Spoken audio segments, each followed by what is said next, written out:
Hello everyone, hope you are doing well. In today's video, I shall discuss the correct use of some prepositions. We often get confused while using these prepositions in and within. So let us know their correct usage. In refers to the end of a period of time, usually in the future. For example, he will return in a month means at the end of 1 month. Within means before the end of a period of time, that is at any time before the specified period. So if I say he will return within a month, then that means he may return any time within that period of that month. So he may return even after a week or 2 or 3, right? So anytime within that month. But if I say he will return in a month, that means he will return after or at the end of 1 month. In and into. In indicates rest or motion inside anything. So if I say she is in the garden, means she is in a state of rest in the garden. She is walking in the garden. Again, this indicates motion, but the motion is inside the garden, means that she is present in the garden and taking a walk in the garden. But if I say this sentence using into, then the meaning will be different. Into means motion towards the inside of anything. So if I say I walked into the garden, means I entered into the garden from outside. Okay? So by walking. So the meaning is different, right? Thieves broke into his house yesterday.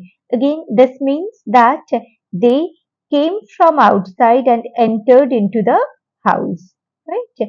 So into indicates the motion towards the inside of anything, and in indicates rest or motion inside anything.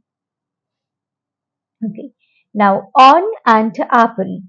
On is used in speaking of things at rest. For example, he sat on a big stone.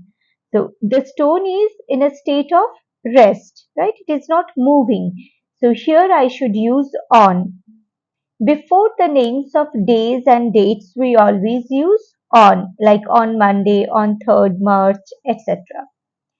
And to denote support, concern, or dependence, we use on.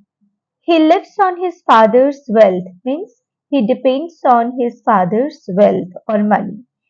He wrote fictions on climate change, means on a particular topic. It is his concern, area of concern, right? Okay, now upon. Upon is used in speaking of things in motion. For example, the tiger sprang upon the goat. So both the animals are in a state of motion, and that is why I am using here upon. I should not use on here. Next, difference between beside and besides. Beside means by the side of. For example, my home is beside the temple, my school is beside the railway station, like this. And besides means in addition to or moreover. So there are 10 teachers in the school besides the headmistress. So apart from the headmistress, there are 10 other teachers. To mean this, I have to use besides. Next, difference between and among. Between is used for two persons or things, right? Distribute these chocolates between the two girls. There is a good relationship between John and his boss.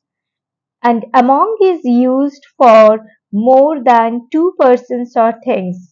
For example, the children were fighting among themselves over the packet of chocolates. So there are more than two children. So I have used among. Next, let us know the use of by. By is used to mean according to. For example, by my watch it is 8:20. So, whenever we speak of time, then we can frame the sentence in this way. Then, to denote the doer of an act in the passive voice. For example, the students were given sweets by the teacher. So, the person who is performing the task, to indicate that person, to denote that person in the passive voice, we use by. Now, the difference between among since, from, and for. Since and from. Both these words indicate a point of time, a specific time, right? So, but since is used in present perfect and past perfect tenses, and from is used in all other cases. Okay, so do remember that both these indicate a particular point of time, a specific time. Like, I have not seen her since Friday. I have not seen her since January. So, both indicate a particular point of time,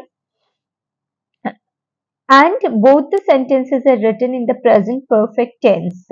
So, I have to use since. Now, look at the next two sentences. Attendance will be compulsory from tomorrow. The tense is future tense, right? And the specific time is tomorrow. The point of time or particular time is tomorrow. So I have to use from. Attendance will be compulsory from tomorrow. He is usually in the office from 10 a.m. Written in the present tense, and is a specific time is mentioned in the sentence. So it is he is usually in the office from 10 a.m. Now, what is where should we use for? For indicates the length or period of time. For example, I have not seen her for 6 months. Okay, so this is denoting a period of time. I haven't seen her for a week, like this. Okay. So notice the difference. If I say I haven't seen her last month, then what should I use? Since or for? For last month or since last month? It should be since last month, because last month is also a specific time, a point of time, right? So just read the sentence carefully, and then you will understand whether you should use since, from, or for. So I hope you have understood the correct use of these prepositions, and will be able to use them correctly in your sentences. If you find this video useful, then please like, share, and subscribe. Thanks for watching. Stay tuned for the next video, where I shall discuss some other prepositions. Thank you all. Keep watching, keep learning. All the best.